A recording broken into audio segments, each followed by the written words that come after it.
Sexual y su prevención. Pero justo como estamos en el Día de la Mujer, les quise traer un pequeño video de introducción que nos ayude a tener una visión desde dónde es que, o cuál es la historia de este día. ¿Sí? Se los voy a poner, es un videíto corto. El 8 de marzo celebramos el Día Internacional de la Mujer. ¿Sabes desde cuándo lo hacemos? ¿Y cuál es su objetivo? El primer Día de la Mujer se celebra en 1911 en varios países de Europa. Ten en cuenta que era un momento con un montón de cambios sociales y económicos. La industrialización había llevado a muchas mujeres a trabajar y a integrarse en una sociedad que antes había estado ocupada por los hombres. Eso, unido al movimiento obrero que estaba empapando a las clases sociales trabajadoras. Por eso, en 1911, el derecho a voto, a la ocupación de cargos públicos o a la formación, así como el rechazo a la discriminación por el hecho de ser mujer, eran unos conceptos que sobrevolaban sobre la nueva imagen femenina. Hay quien hace referencia a hechos concretos que propiciaron el Día Internacional de la Mujer. Dos teorías, por ejemplo, hacen referencia a sendos incendios provocados en dos fábricas textiles, donde trabajaban cientos de mujeres, uno en 1957 y otro en 1908, así como a la importancia que tuvo otro incendio, menos de una semana después de ese 8 de marzo de 1911, en el que las mujeres salieron a reivindicar sus derechos y en el que cerca de 150 mujeres de una fábrica de Nueva York murieron, poniendo de manifiesto sus precarias condiciones laborales.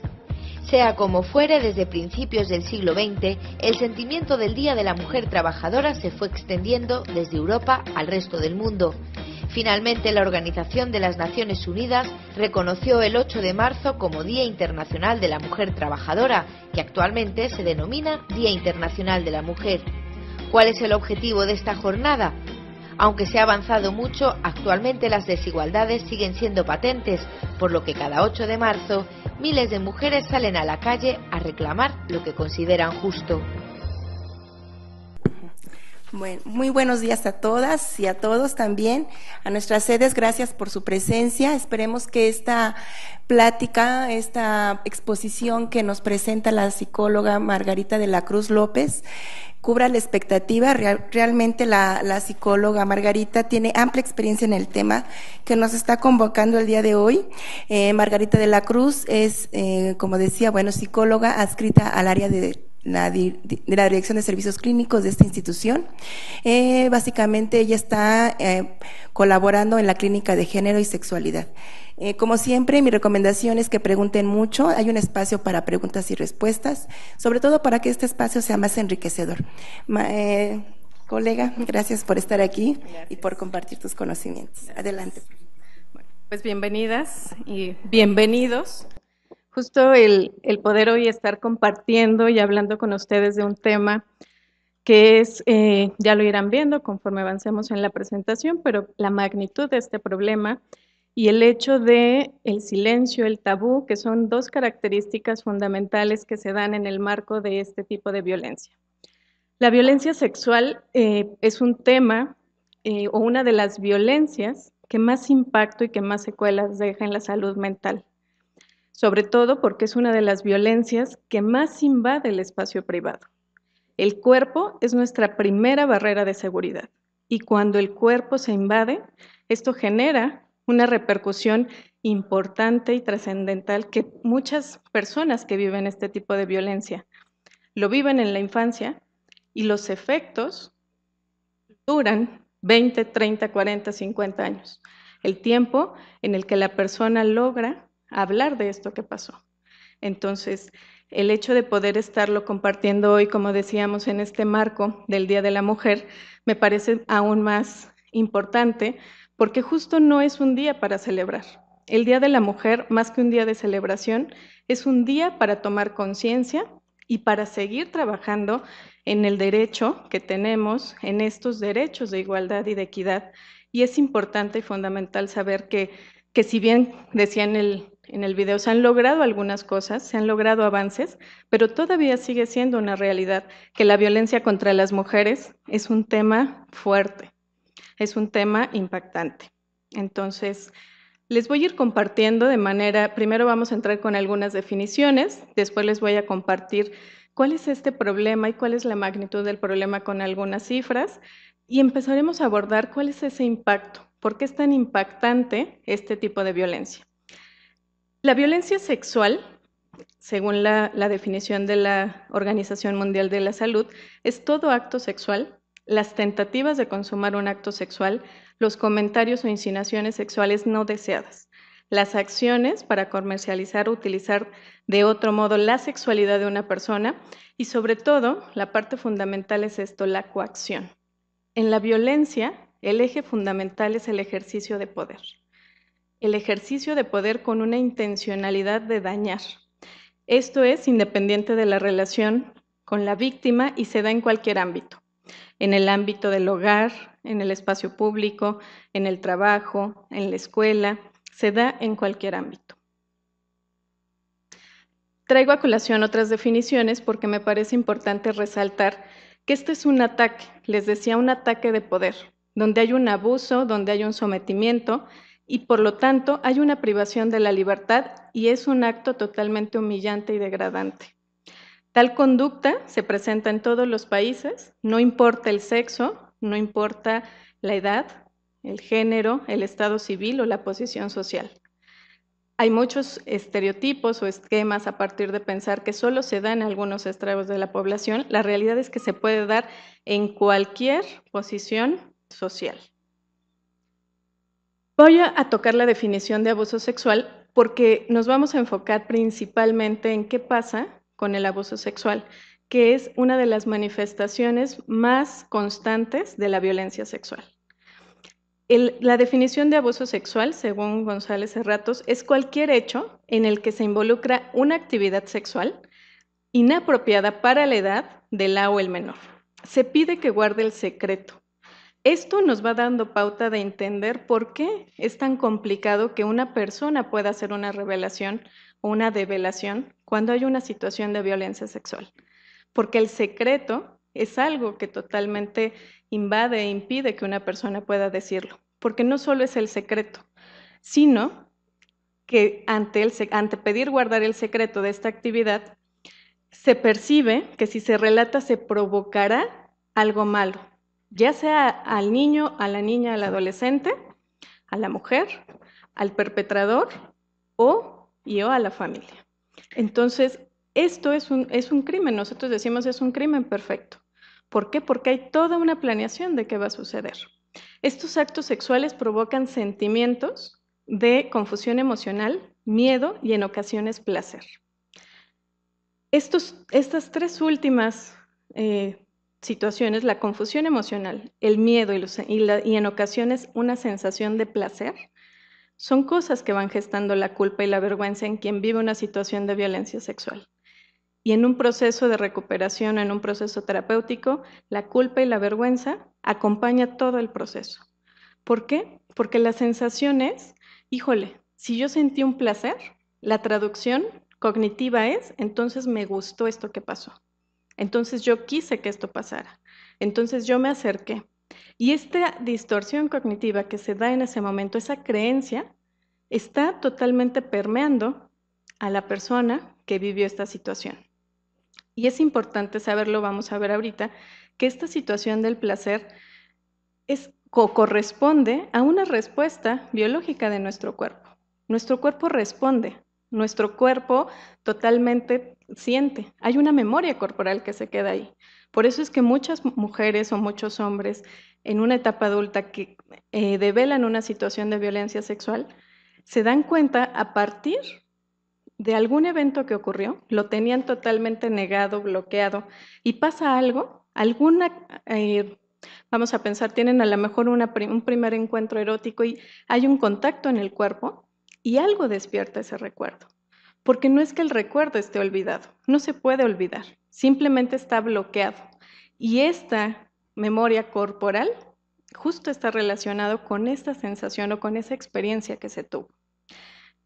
En este tipo de experiencias son consideradas extrañas y desagradables para la o el menor. Eso es otro punto. ¿Por qué un niño o una niña no puede decir que algo está ocurriendo? Una, porque tenemos una cultura donde no se habla de la sexualidad, no se habla de las partes privadas del cuerpo, no se nombran como son, le ponemos subnombres. Y eso genera una confusión. Imagínense, yo les decía mucho que a nuestros ojos le podamos decir el nombre que hemos aprendido es ojos. Si alguien dijera, mira tus suspiros, tus pispiretos, tus estrellitas, ¿no? ¡Qué confusión! Porque entonces no entiendo qué está ocurriendo. Y con los genitales pasa exactamente igual. Hay un subtipo de nombres y sobrenombres que ponemos que los niños y las niñas no tienen una información adecuada.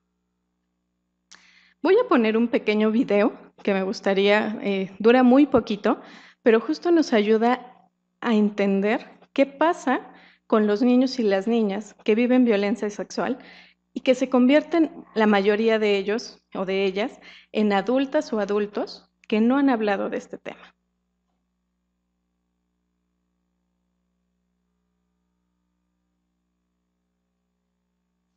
Who can tell me? Hands up. 9 times 8. Sally, do you know the answer?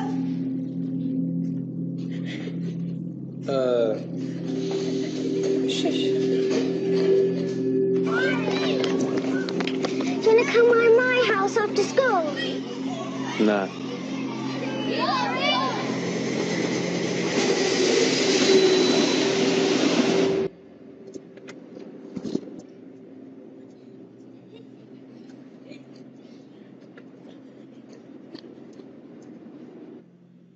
Sally, you're not eating again. What's wrong?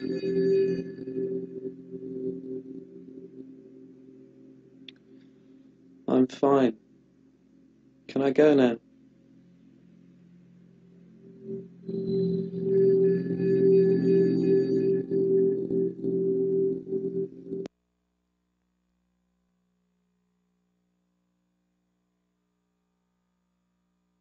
Este video es difícil poder preguntar qué pasa, qué se genera cuando se vive una situación de violencia sexual, porque este es un videíto que dura menos de 2 minutos.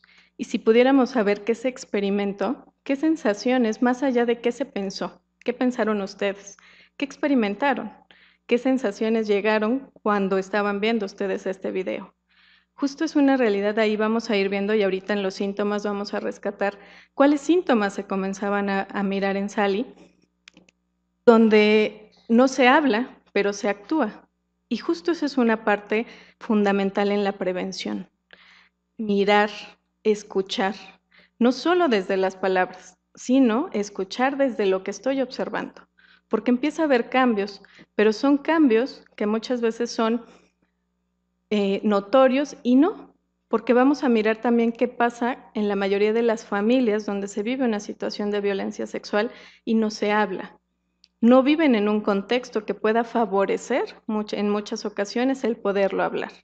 Y este video me gusta en el sentido de que nos permite mirar en breves segundos cuál es el impacto que vive una persona, cómo se silencia y se logra el hecho de no poder nombrar lo que está ocurriendo, porque hay una sensación constante de que está esa persona que me agrede todo el tiempo ahí. ¿Cuál es este panorama? ¿Por qué la violencia sexual es un tema en el cual, si bien se ha abordado, pero también es la cifra gris que más tenemos de estadísticos? ¿Qué ocurre en este panorama? En el informe sobre la situación mundial de la prevención de violencia en el 2014, que se recogieron datos de 133 países y que abarcó a 6.100 millones de personas que representan el 88% de la población mundial, se habla de que 1 de cada 5 mujeres ha sufrido abusos sexuales en la infancia. 1 de cada 3 mujeres ha sido víctima de violencia física o sexual por parte de la pareja en algún momento de su vida. La cifra es muy alta. Podríamos pensar que entonces 1 de cada 5 mujeres que estamos aquí, según esta estadística, ¿no?, se ha vivido una situación de violencia sexual. A nivel nacional, Ramos y colaboradores reportaron que la mayoría de las víctimas de abuso sexual son niñas, menores de 15 años, y los agresores en general son hombres y conocidos, principalmente de las víctimas. Podemos pensar que es un familiar, pero no necesariamente a veces es un familiar, sino puede ser un conocido, el vecino, el maestro, alguien que tiene un acceso importante y cercanía con los niños y las niñas. En la encuesta nacional de epidemiología psiquiátrica, el 54.4% de los encuestados dijo haber experimentado abuso sexual, 3.9% violación, persecución o acoso, el 3.7%. 2.3% de las mujeres y 0.49% de los hombres presentaron un trastorno de estrés postraumático. Les decía que es la violencia sexual es una de las violencias que más cifra gris en la que existe, porque en efecto nosotros lo vemos aquí en la consulta. Cuando llega una persona y se pregunta sobre una situación de violencia, no puedo dar un dato porque no tengo una certeza de cuánto, pero hay una cantidad importante y que la mayoría de las personas reportan que han vivido por lo menos alguna situación de violencia. ¿Qué ocurre con la denuncia? Ese es otro tema. Al ser un tema tabú, al ser un tema donde la base fundamental es el silencio, el secreto, pues justo hablar, romper eso, poder denunciar, es muy difícil. Además, si la unamos también, desafortunadamente, al sistema que tenemos aquí en México, pues no se cuenta con esa sensibilización y ahora se habla de esta revictimización secundaria, donde llegan estas víctimas a denunciar un delito y son revictimizadas y entonces ya no solo es el evento que vivieron, sino el trato que ahora tienen y el impacto de ese trato, lo cual exacerba la sintomatología o los síntomas que se han vivido y la sensación de no hay algo que hacer, esa desesperanza o esta normalización de la violencia. Esta encuesta también mostró que las niñas y adolescentes están más propensos a vivir violaciones sexuales entre los primeros 20 años de su vida, siendo la edad promedio de los primeros episodios de abuso sexual los 5 años. En la encuesta sobre la violencia contra las mujeres, en el 2006 se mostró una distribución de la violencia sexual a nivel de pareja del 12.7%.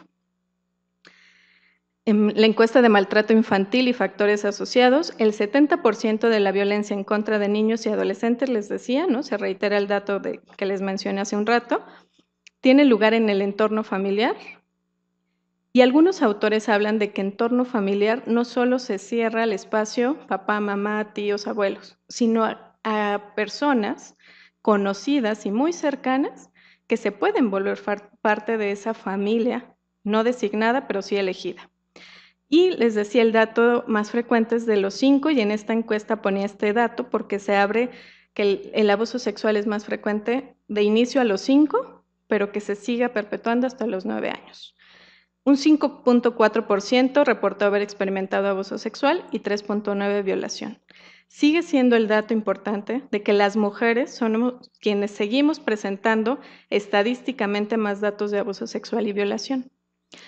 Sin embargo, cuando se habla, en el caso de niños y niñas, también podríamos pensar que todo el contexto cultural, los estereotipos, los prejuicios sociales, la cultura que tenemos patriarcal, también contribuye a que los niños y niñas y los niños varones, cuando sean adultos, justo no estén en las consultas.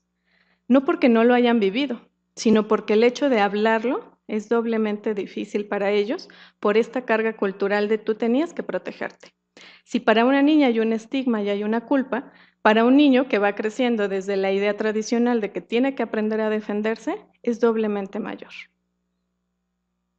El tipo de agresión más frecuente es de tocamientos en un 90% de los casos. Únicamente de 4 a 10% de las experiencias entre adultos y niños implican un coito.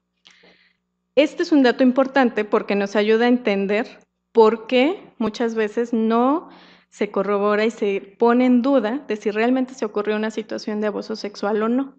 Porque parece que si se hace desde este lugar, si hacemos una denuncia, pues no hay algo tangible que nos pueda decir.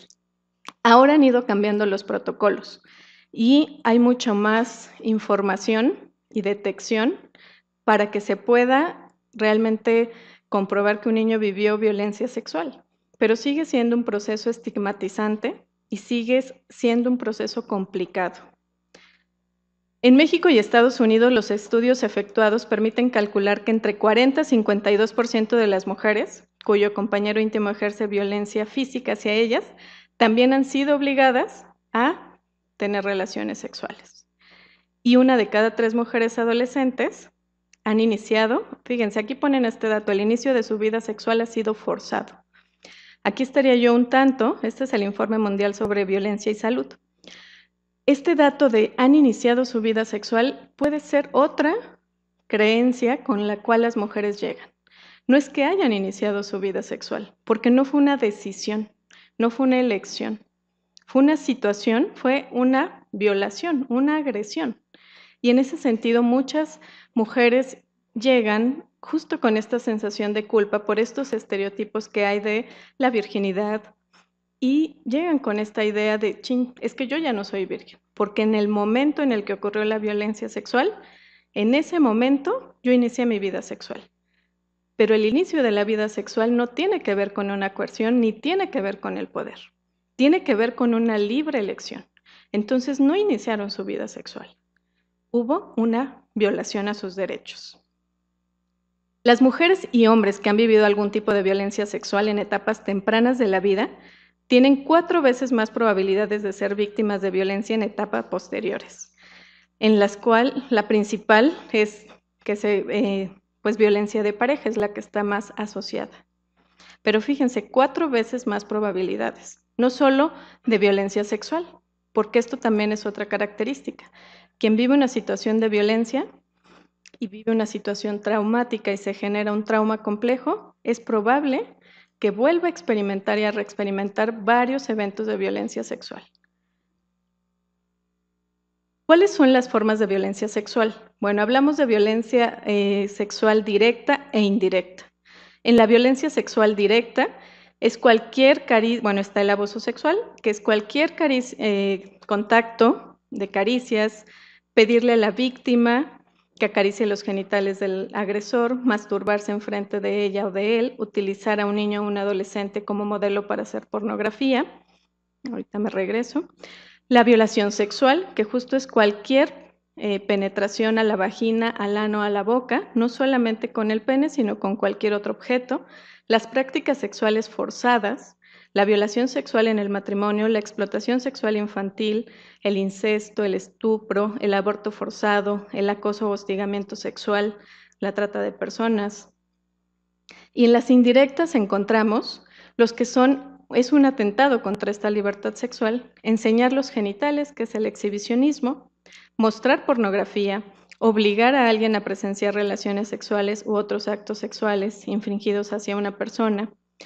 Y esta parte es importante. De repente algunos papás se preocupan en el hecho de, híjoles, que estábamos teniendo un encuentro sexual y de repente entró mi hija o mi hijo, mi adolescente, y nos encontró. Si no hay acuérdense que el eje fundamental de la violencia es el poder y la intencionalidad. No es lo mismo que ocurrió ese incidente y entonces se pueden tomar medidas, a que sea con una intención de dañar y con una intención de vas a estar aquí, porque eso produce algo en quienes están teniendo en ese momento ese encuentro erótico. Entonces, eso es importante también para no estigmatizar que entonces cualquier evento que suceda ya va a generar un impacto y entonces va a generar una situación traumática en un niño o en una niña. Es importante identificar el momento, el contexto y la situación. Pero eso es una duda muy frecuente que a veces nos consultan algunos mamás o papás. Cuando se vive en la infancia, ¿qué sucede? La mayor edad, tamaño, fuerza y experiencia de vida del abusador genera totalmente una relación de diferencia significativa, nuevamente de poder, en ese niño o en esa niña. Esto es importante porque entonces nunca podemos pensar que un niño es responsable o que una niña es responsable y que dio su consentimiento para que ocurriera una situación. Y esto es algo que encontramos muy comúnmente en las mujeres o los hombres víctimas de violencia sexual. La sensación de es que yo no dije que no, es que yo no hablé, es que si yo hubiera dicho ya no hubiera pasado, es que si yo le hubiera podido decir que no me gustaba, entonces me hubiera dejado en paz. esta idea que se va construyendo conforme va creciendo y se va convirtiendo en una persona adulta, que desde esa persona adulta probablemente tiene esta cognición para pensar en alternativas. Pero cuando hablamos de un niño o de una niña, no hay posibilidad de detener un acto de violencia sexual por sí mismo. Por ello es que en la prevención es fundamental que tenga una red de apoyo. Y esa red de apoyo puede ser la mamá, puede ser el papá, puede ser el maestro, alguien con quien él se sienta en confianza para poder hablar de esto que está ocurriendo. En ese sentido, entonces, es fundamental, hay estereotipos y hay mitos. Es que el niño lo dijo, si no dijo nada es porque seguro le gustaba. Si lo permitió es porque, pues si yo le he dicho que me diga cuando alguien le toca su cuerpo y no me dijo, entonces algo pasó. Seguro si yo veía que llegaba la persona y él se acercaba. Todo este tipo de mitos lo que generan es mayor culpabilización en quien lo vive, porque la situación es que hay una confusión emocional, lo decíamos al inicio, y en esa confusión emocional la niña, el niño, el adolescente no comprende qué está ocurriendo, no identifica qué está pasando.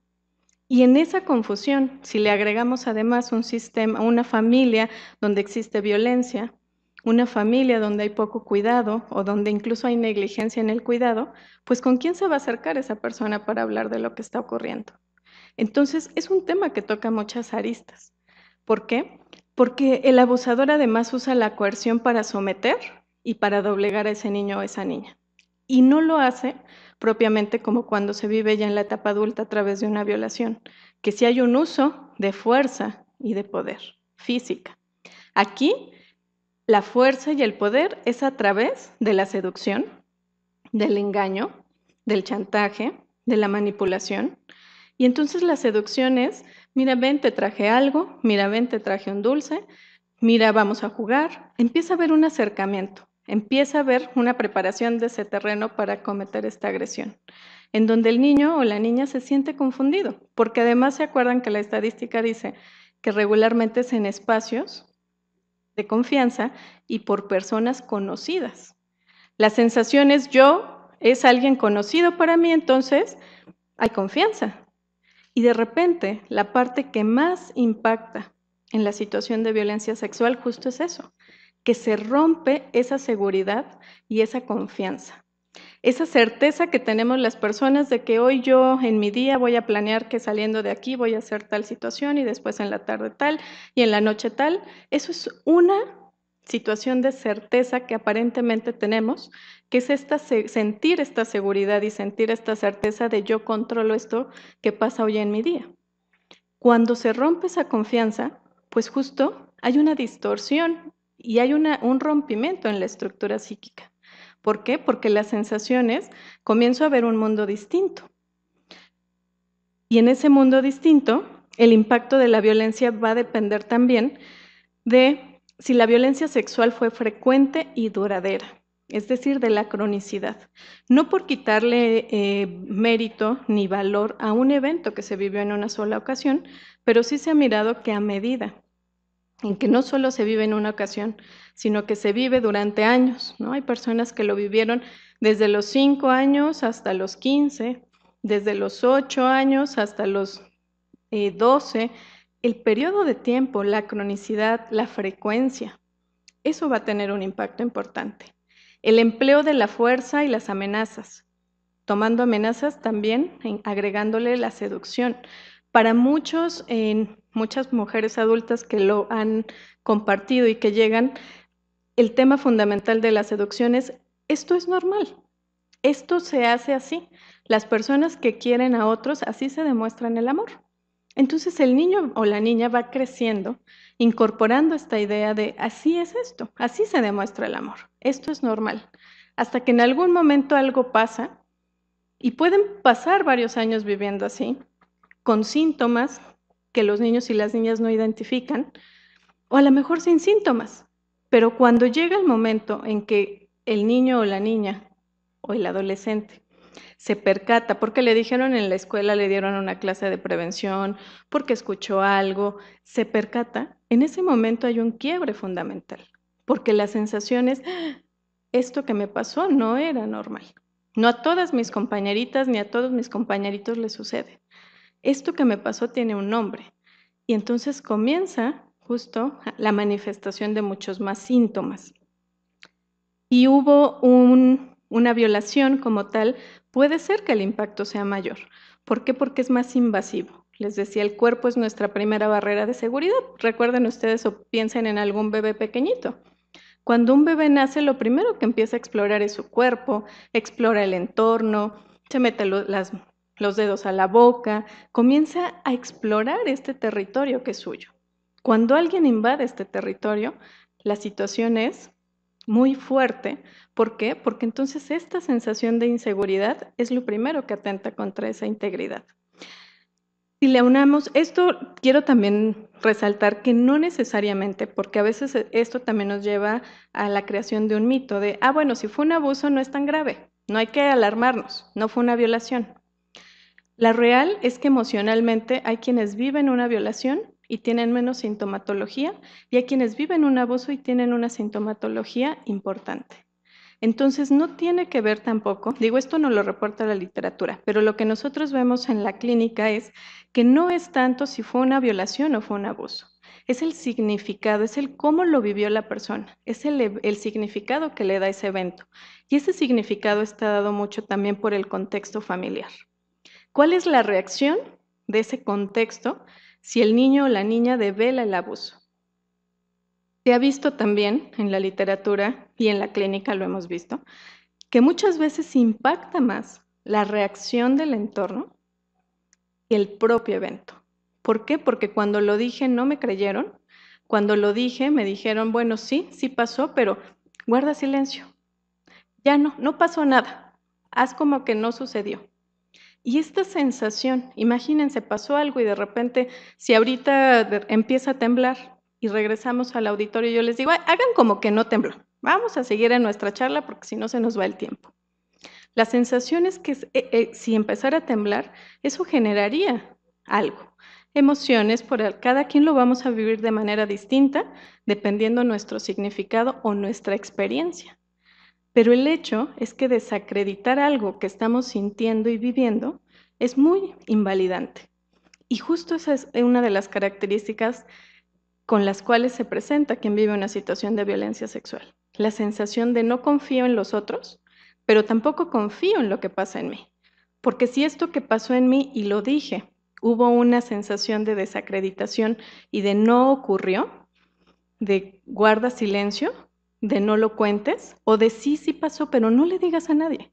Volvamos a guardar ese secreto. Entonces la sensación es, si no tengo que decirle a nadie, entonces es porque esto que pasó es algo malo. Y la traducción de un niño o una niña es, entonces, yo hice algo malo o yo soy malo o mala. Esto que les estoy contando, aunque nos estamos yendo a lo que ocurre en la infancia, justo pasaron 20 años, por poner un ejemplo, y llega una mujer o un hombre que lo vivió, situado en ese mismo contexto, situado en esa misma distorsión cognitiva, situado en esa misma sensación de culpabilidad, porque es como si se hubiera quedado detenido en ese momento. Se desarrolló en otras áreas, se desarrolló a las que mejor posibilidades tienen, se pueden seguir desarrollando, pero hay quienes siguen estando en ese momento pasado, aunque estén viviendo este presente. Por eso es que sobrevivir se les llama sobrevivientes, y lo ideal es que cuando lo viven en un inicio son víctimas porque alguien está violentando un derecho. Cuando logran hablarlo se convierten en sobrevivientes, están sobreviviendo a un evento, están incorporando esto que ocurrió. Pero lo ideal es que no se queden en sobrevivientes, porque si no también nos quedamos en esta sensación de, híjole, no hay alternativas para ti. Lo ideal es que se conviertan en vivientes de una situación y que entonces sea, yo soy Maggie, que viví una situación de violencia sexual, pero no soy la sobreviviente de la violencia sexual. Esto es una polémica, hay diversas posturas, pero desde mi postura muy personal a mí me parece que justo descolocar del sobrevivir permite alternativas, porque entonces viviste una experiencia, incorporas esa experiencia, pero ya no vives en función de esa experiencia. Y les decía, cuando el contexto familiar es favorecedor, la recuperación es mucho más rápida. Por eso es que ahora se está apuntando a la prevención de manera importante, porque si identificamos esto, si como sociedad nos sumamos a esta prevención, entonces la recuperación puede ser mejor. No podemos hablar de que está en nuestras manos evitar, porque justo eso es lo que desestabiliza tanto en estos eventos, que todos y todas somos vulnerables a vivir una situación de violencia sexual, porque no está en nuestras manos. Hay factores que nos pueden ayudar. La relación con el agresor también tiene un impacto importante en la violencia. Entre más estrecha sea esa relación, entonces más fuerte va a ser el impacto. El número de agresores también impacta, el nivel, la intimidad emocional que se constituyó, porque les decía, regularmente al ser personas tan cercanas, primero se gana este terreno, esta confianza y después se agrede. El perfil individual, es decir, la edad de inicio, el género, la propia personalidad o cómo se va formando esta personalidad, también es algo que impacta o que va a repercutir en el impacto, y la revelación, si se cree, si se protege, si se niega, si se descalifica. Existe un antes y un después de la violencia sexual. Hay una ruptura que altera totalmente el proyecto de vida. Existe una alteración de esta creencia, les decían, nosotros tenemos esta fantasía del control y seguridad externa, de pensar, y eso nos da certeza, nos permite movernos, nos permite ir en el día a día. Si lo pensamos no solo en violencia sexual, sino en el impacto y en la violencia que estamos viviendo actualmente, si nosotros no tuviéramos esta sensación de certeza, el impacto de salir a la calle y escuchar día a día en el periódico, en la radio, todo lo que ocurre, pues simplemente no saldríamos de nuestra casa. La realidad es que esta sensación nos ayuda a creer que vivimos en un mundo pues que más o menos seguro y que podemos nosotros ir adaptándonos. Cuando se vive una situación de violencia sexual se altera esta creencia y el mundo ya no parece seguro ni controlable. Entonces, ¿qué sucede con la violencia sexual? Cuando una persona lo vive se destruye, les decía, este sentimiento de integridad, de confianza, pero no solo de confianza en la persona, porque se altera la cognición y la emoción. Entonces, cambia la percepción de cómo miro al mundo, cómo me miro a mí y cómo siento que el mundo me mira. Entonces, esta desestructuración que hay cognitiva, pues trae un impacto fundamental e importante. Estos sentimientos de autocontrol desaparecen y entonces se comienzan a presentar los síntomas. Los efectos de la violencia, pues uno de los principales efectos de estos síntomas es la culpa. La culpa se basa en estos discursos sociales que generan en un momento cierta tranquilidad interna, pero en otro momento la culpa se gesta tanto que el efecto y el significado de yo pude haber hecho algo, yo pude haberme defendido o yo no hice nada, es algo que tiene y que marca ese significado. El significado decíamos que le dé la persona al suceso, ya lo comentaba, y el impacto del entorno. ¿Cuáles son las consecuencias que se viven en los niños y niñas cuando hay una situación de violencia sexual? Bueno, pues son muchas las consecuencias que se presentan. Entre ellas, Echeburúa nos presenta esta tablita y me gusta porque justo hace la evolución que se da desde la infancia hasta la adolescencia y el impacto que se da también en la vida adulta. Como síntomas físicos encontramos que, bueno, puede haber problemas de sueño, pesadillas, cambios en los hábitos de comida, pérdida del control de esfínter, en los conductuales consumos de drogas, alcohol, huidas del hogar, conductas autolesivas o suicidas, hiperactividad, baja en el rendimiento escolar, miedo generalizado en lo emocional, hostilidad y agresividad, culpa y vergüenza, depresión, ansiedad. Y estos síntomas, les decía, en el caso de niños y niñas, es difícil que ellos nos verbalicen algo que está ocurriendo, pero lo podemos ver a través de esos cambios conductuales. ¿Qué pasa en esos niños y en esas niñas? Para el niño o la niña, el lenguaje principal no es la palabra como en nosotros las personas adultas, sino el juego, las actividades que hacen. Dejan de hacer actividades. Tampoco es porque estos síntomas propiamente pueden presentarse por alguna otra situación, y eso es importante también mencionarlo. Pero ¿qué nos va a dar la pauta de saber si esto está ocurriendo?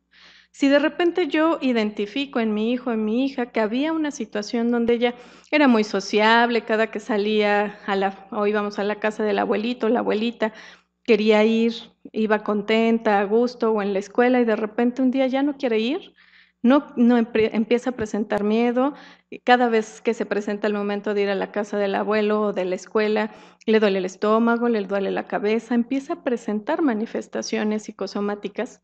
Y esto se vuelve algo repetitivo y además empezamos a ver algunos otros síntomas. Es importante indagar qué está ocurriendo. Algo está pasando y es una parte fundamental indagar qué pasa ahí.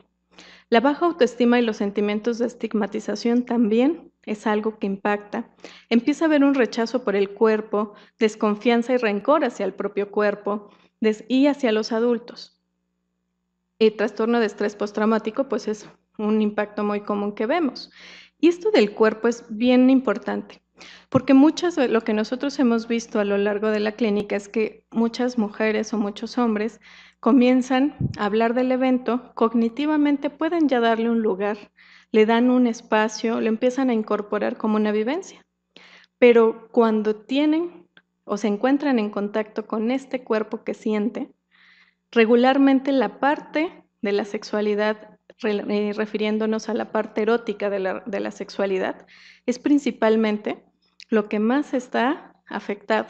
Y se tiene que trabajar incluso, aunque ya se trabajó un proceso terapéutico donde se abordó el evento, el significado, la develación, se trabaja un espacio alterno para que puedan tener esta reconciliación con su cuerpo, que puedan empezar a identificar este autoerotismo, este autorreconocimiento, porque el cuerpo, al ser esa vía principal que se atacó, ¿no? El cuerpo fue esa vía, esa arma, la memoria está ahí y el registro sensorial es muy impactante. Entonces puede haber un reconocimiento cognitivo, pero sigue habiendo algunas secuelas a nivel corporal y eso es importante irlo trabajando. En lo sexual, estos síntomas se manifiestan con un conocimiento sexual precoz o inapropiado para la edad. Pueden presentarse conductas de masturbación excesiva, conductas exhibicionistas, problemas de identidad sexual.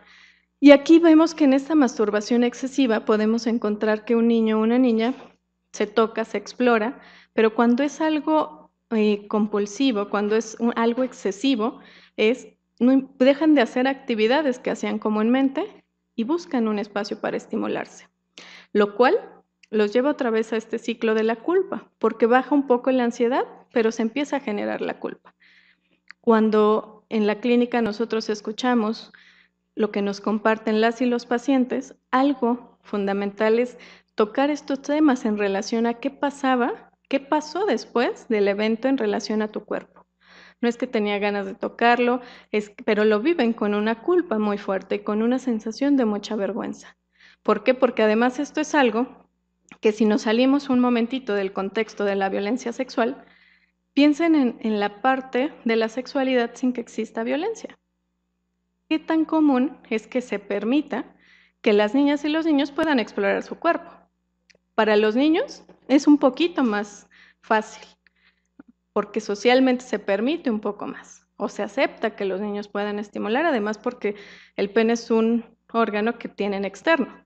Pero para las niñas sigue existiendo mucha represión en cuanto a estimular, a tocar el cuerpo.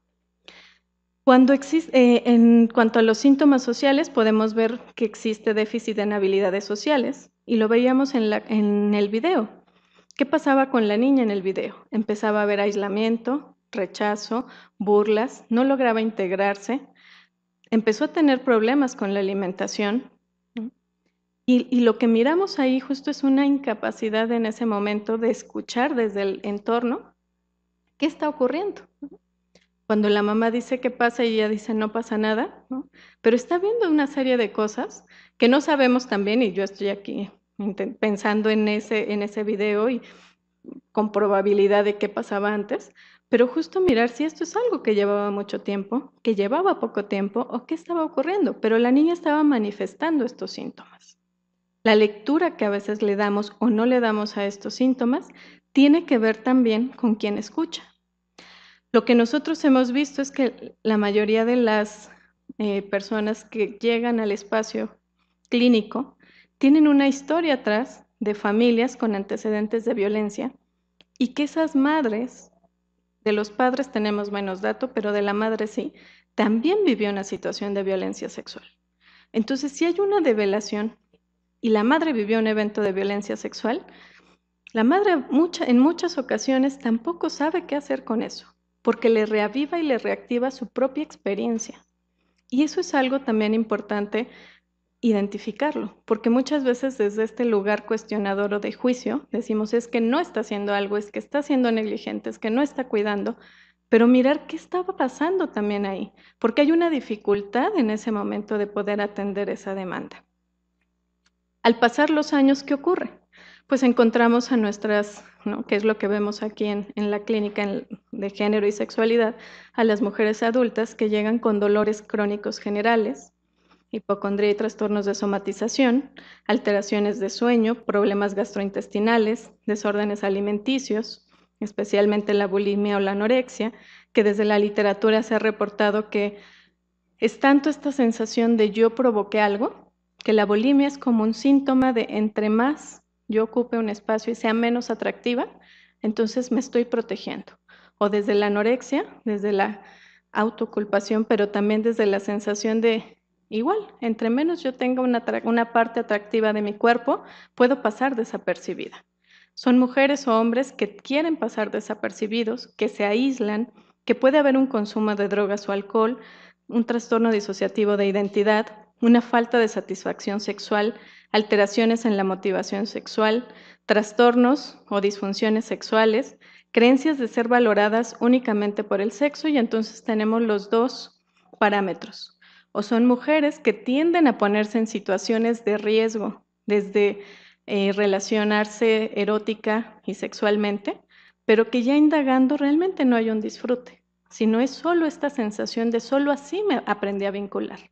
O mujeres que, como decíamos, presentan una disfunción sexual, la fibromialgia, los trastornos de depresión, ansiedad, baja autoestima, el estrés postraumático, los sentimientos de culpabilidad, desconfianza y miedo a los hombres, dificultad para expresar o recibir sentimientos de ternura y de intimidad, problemas en las relaciones interpersonales, el aislamiento, dificultad en la educación de los hijos, dificultad para decir no. Y este último es algo muy común. ¿Por qué? Porque al haberse transgredido ese límite y esa barrera, son personas que les es muy difícil establecer límites. ¿Por qué? Porque no hay una diferenciación clara de dónde comienzo yo y dónde comienzas tú. Por eso es que también tienden a vincularse en relaciones de dependencia emocional, justo por esta sensación de solo así aprendí a tener un vínculo, solo así aprendí que yo tengo un valor. Si recordamos esta lámina que les ponía de la alteración que se da, se percibe una alteración en sí mismas y se comienzan a mirar así, se comienzan a dar un significado de solo merezco, solo valgo por esto, no merezco cosas, y entonces son mujeres que tienden a estar constantemente, o hombres, a estar constantemente en esta dificultad de no mirar que hay recursos, no mirar que hay habilidades y seguir viviendo en esa función a través de esa experiencia. Esto ya lo comentaba.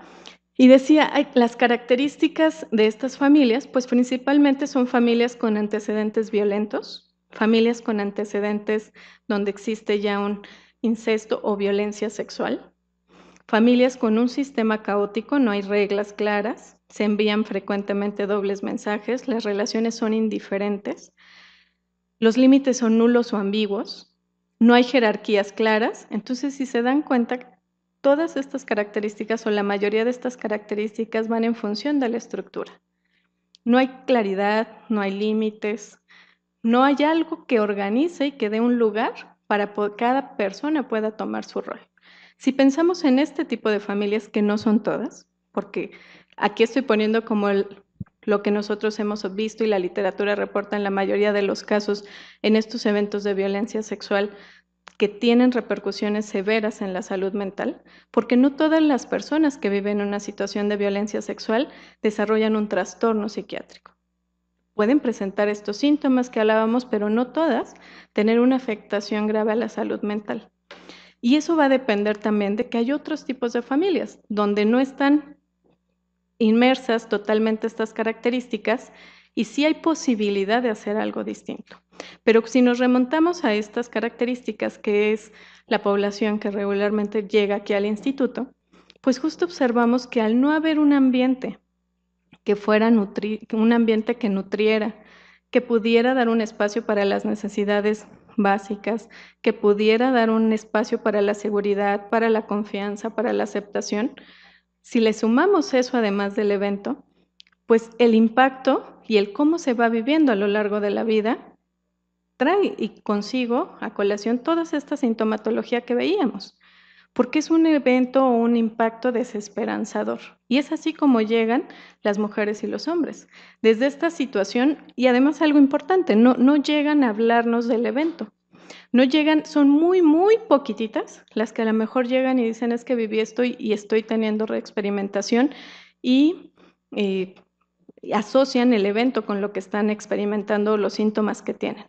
La mayoría llega por otros síntomas, por otros trastornos, por alguna otra dificultad y ya a lo largo del proceso, cuando se van sintiendo en un espacio seguro, de confianza, o cuando directamente alguien les pregunta, oiga, ¿y usted ha vivido alguna situación de violencia? ¿Alguien la tocó alguna vez bajo que usted no, su consentimiento, usted no quiso?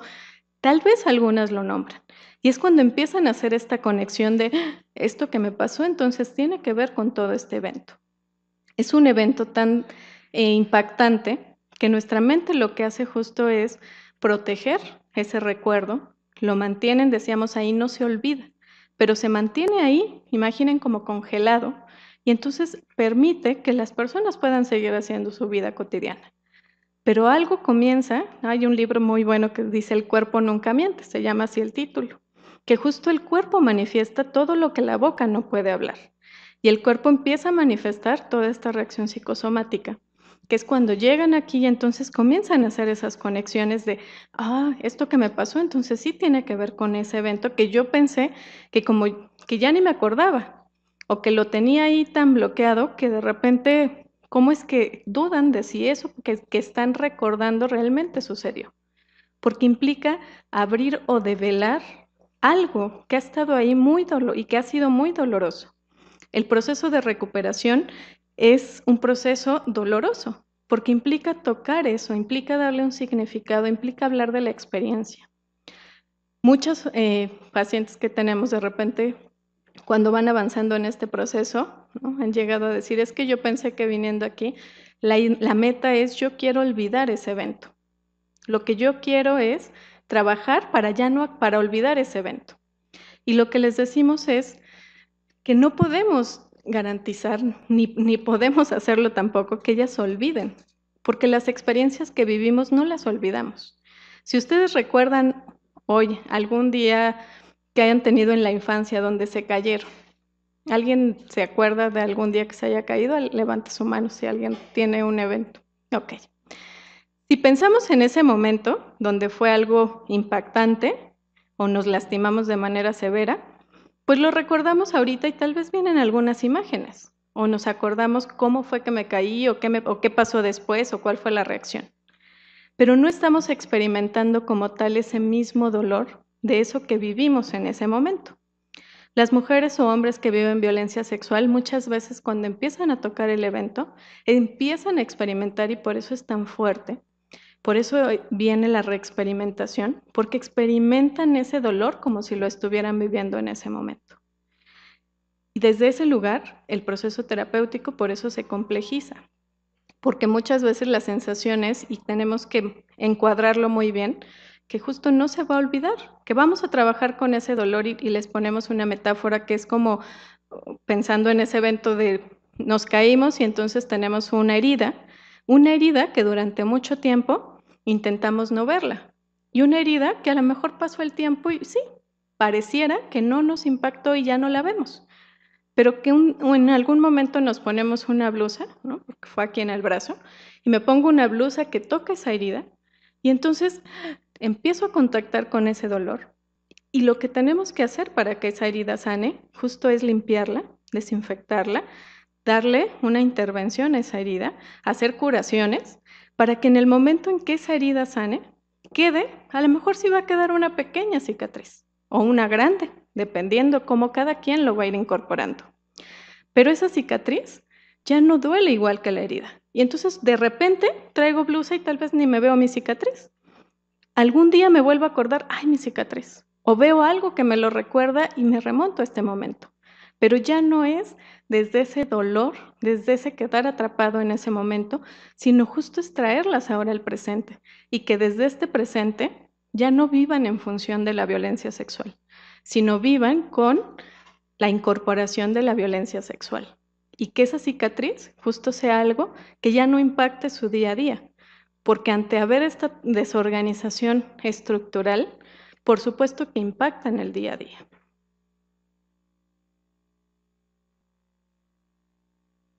Ya les comentaba de la familia, pero sí quiero ahondar un poquito más en esta parte sobre las familias también viven un dolor.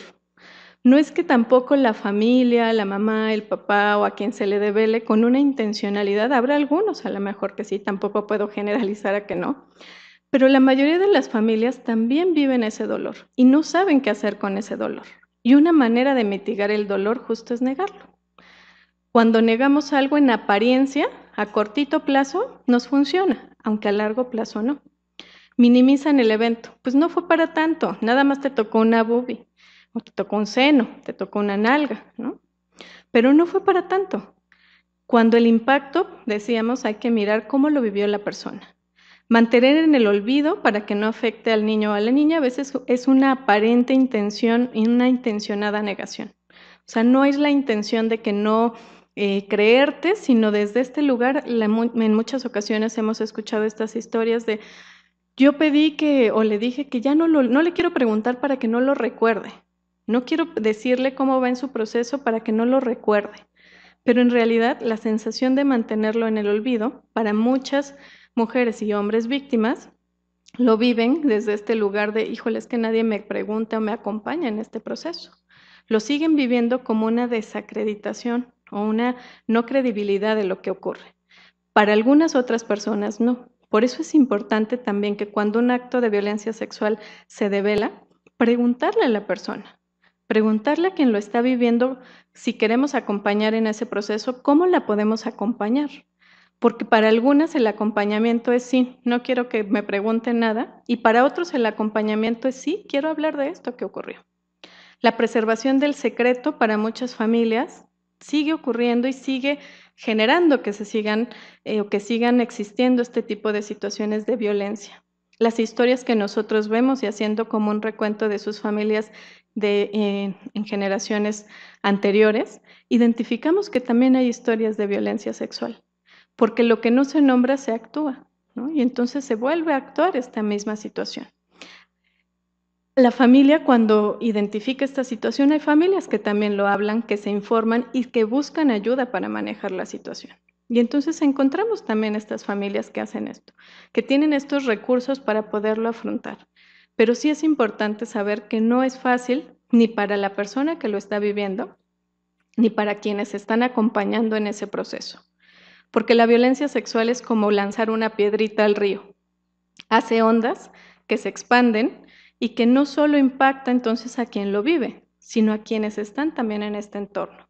Y muchas veces desde hay una genuina preocupación, pero también una genuina desinformación, y no saben cómo ayudar a la persona. Y es importante brindar ese acompañamiento y ese apoyo. En la prevención se han propuesto varias alternativas para abordar la prevención. Entre estas alternativas, la OMS nos dice, favorecer relaciones sanas, estables y estimulantes entre los niños, sus padres y o cuidadores es una parte importante.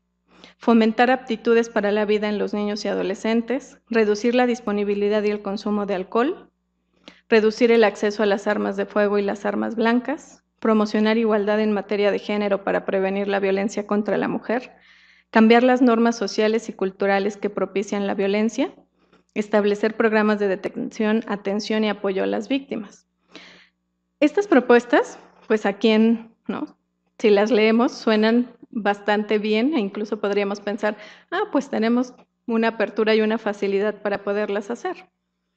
Lo real es que mientras no le demos un lugar y una conciencia, primeramente a que la violencia es un tema que está sucediendo, que es un tema que nos compete no solo a las familias de quienes lo viven, sino que es un tema que nos compete a todos como sociedad.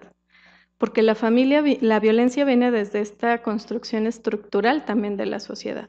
Y todos tenemos un granito, desde quienes estamos en atención en la parte clínica, desde quienes están en la investigación, desde quien se dedica al cuidado o son maestros, maestras, todos, por poner unos ejemplos, pero todos tenemos un lugar y un rol que jugar en esta sociedad.